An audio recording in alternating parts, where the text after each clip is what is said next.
Thank you very much. Good afternoon. Thank you. I'm here today to talk about our relationship with China and several new measures to protect American security and prosperity. China's pattern of misconduct is well known. For decades, they've ripped off the United States like no one has ever done before. Hundreds of billions of dollars a year were lost dealing with China, especially over the years during the prior administration. China raided our factories, offshored our jobs, gutted our industries, stole our intellectual property, and violated their commitments under the World Trade Organization. To make matters worse, they are considered a developing nation, getting all sorts of benefits that others, including the United States, are not entitled to. But I have never solely blamed China for this. They were able to get away with the theft like no one was able to get away with before because of past politicians and, frankly, past presidents. But unlike those who came before, my administration negotiated and fought for what was right. It's called fair and reciprocal treatment. China has also unlawfully claimed territory in the Pacific Ocean, threatening freedom of navigation and international trade. And they broke their word to the world on ensuring the autonomy of Hong Kong. The United States wants an open and constructive relationship with China, but achieving that relationship requires us to vigorously defend our national interests. The Chinese government has continually violated its promises to us and so many other nations. These plain facts cannot be overlooked or swept aside. The world is now suffering as a result of the malfeasance of the Chinese government.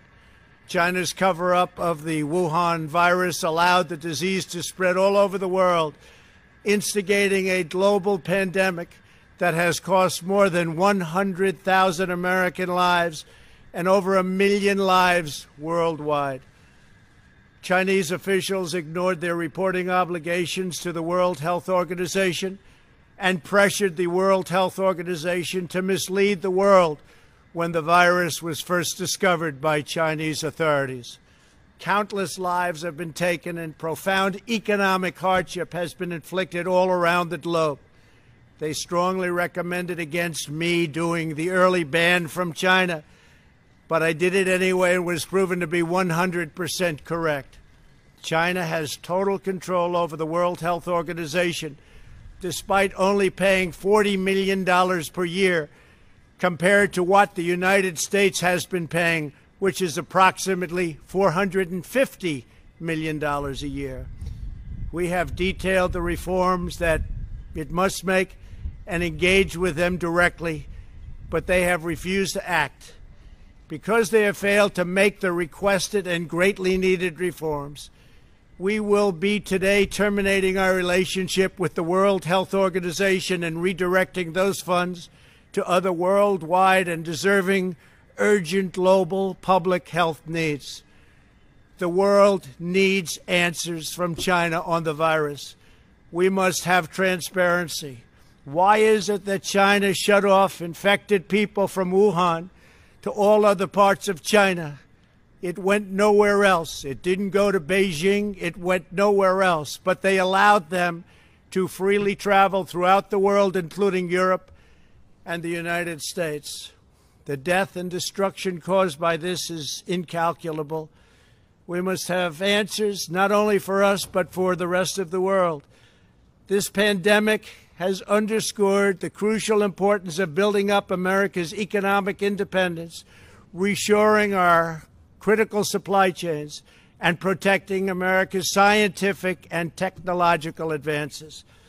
For years, the government of China has conducted illicit espionage to steal our industrial secrets, of which there are many.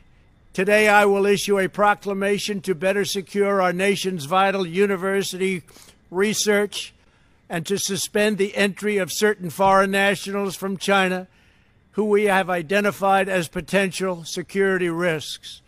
I am also taking action to protect the integrity of America's financial system, by far the best in the world. I am instructing my presidential working group on financial markets to study the differing practices of Chinese companies listed on the U.S. financial markets with the goal of protecting American investors. Investment firms should not be subjecting their clients to the hidden and undue risks associated with financing Chinese companies that do not play by the same rules. Americans are entitled to fairness and transparency. Several of the most significant actions we're taking pertain to deeply troubling situations unfolding in Hong Kong. This week, China unilaterally imposed control over Hong Kong's security. This was a plain violation of Beijing's treaty obligations with the United Kingdom in the Declaration of 1984 and explicit provisions of Hong Kong's Basic Law. It has 27 years to go. The Chinese government's move against Hong Kong is the latest in a series of measures that are diminishing the city's long-standing and very proud status. This is a tragedy for the people of Hong Kong, the people of China, and indeed the people of the world. China claims it is protecting national security. But the truth is that Hong Kong was secure and prosperous as a free society. Beijing's decision reverses all of that. It extends the reach of China's invasive state security apparatus into what was formerly a bastion of liberty. China's latest incursion, along with other recent developments that degraded the territory's freedoms, makes clear that Hong Kong is no longer sufficiently autonomous to warrant the special treatment that we have afforded the territory since the handover. China has replaced its promised formula of one country, two systems with one country, one system. Therefore, I am directing my administration to begin the process of eliminating policy exemptions that give Hong Kong different and special treatment. My announcement today will affect the full range of agreements we have with Hong Kong, from our extradition treaty to our export controls on dual-use technologies and more, with few exceptions. We will be revising the State Department's travel advisory for Hong Kong to reflect the increased danger of surveillance and punishment by the Chinese state security apparatus. We will take action to revoke Hong Kong's preferential treatment as a separate customs and travel territory from the rest of China. The United States will also take necessary steps to sanction PRC and Hong Kong officials directly or indirectly involved in eroding Hong Kong's autonomy and just, if you take a look, smothering, absolutely smothering Hong Kong's freedom. Our actions will be strong. Our actions will be meaningful. More than 2 decades ago, on a rainy night in 1997, British soldiers lowered the Union flag and Chinese soldiers raised the Chinese flag in Hong Kong. The people of Hong Kong felt simultaneously proud of their Chinese heritage and their unique Hong Kong identity.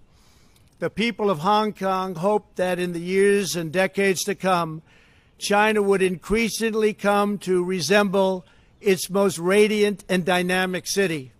The rest of the world was electrified by a sense of optimism that Hong Kong was a glimpse into China's future, not that Hong Kong would grow into a reflection of China's past. In every decision, I will continue to proudly defend and protect the workers, families, and citizens of the United States of America.